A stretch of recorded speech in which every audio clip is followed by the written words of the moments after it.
I'm going to tell this story backwards. Now, I was born and raised in the state of Gervinia. And in off the coast of Gervinia, there's these two islands. One's called Chincoteague, one's called Chincoteague. And every year, over there on Chincoteague, they have these pilewonies. You've heard of the pilewonies over there, right? And once a year, they go over there and they round up the pilewonies as part of a big festival called the penny pony. You've heard of the penny pony, right? Yeah. And so it's a huge run phaser for the fire department. And what they'll do. Now, a long time ago, there was this author, her name was Marguerite Memory. And Marguerite Memory, she wrote a book. She did. She wrote a book. And in this book, there was this one pilewony over there on Chincoteague whose name was the Phantom Phony.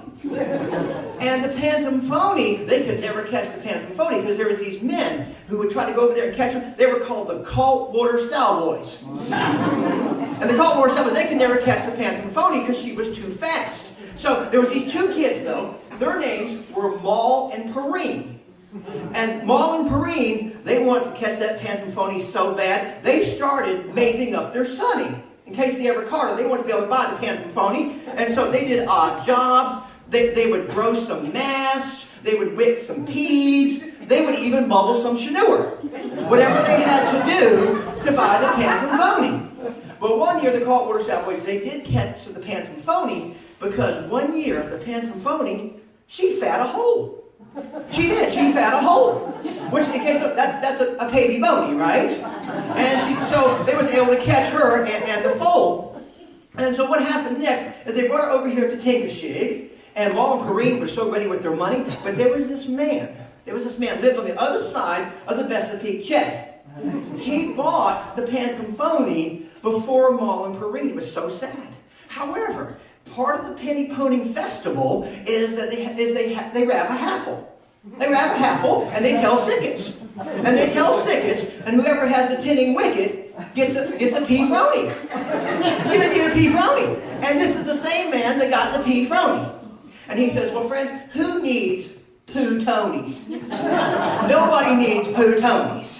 So he let Maul and Perrine buy the Phantom Phony and Misty of Chincoteague. However, see, that was that little fall, Misty of Chincoteague. Now, there's another part of the story. There's one more character we need to mention. Over there on Chincoteague was Misty of Chincoteague's daddy. His name was the Pea Pipper. And the Pea Pipper, he missed the Phantom Phony, something terrible. He missed because all night long, that Pea Pipper, he would nitty and weigh. He would just nitty and weigh all night long, kept folks up. And even the Phantom Phony heard him. But she wasn't going to leave. Because this is kind of the point of the story. She was not going to leave until she knew her baby, Misty of Chincoteague, was lappy and hugged.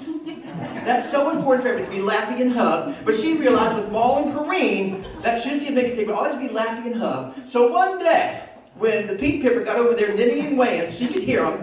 She took off. She took off across the town of Chincoteague. She bam-swacked across the Cranwell, all the way to Chincoteague, hooked up with the Pea Pipper. Both of them could front reef forever. And they were lappy and hugged. And friends, this is the story of the Maury. It is my wish for you this evening that you depart here lappy and hugged. Thank you.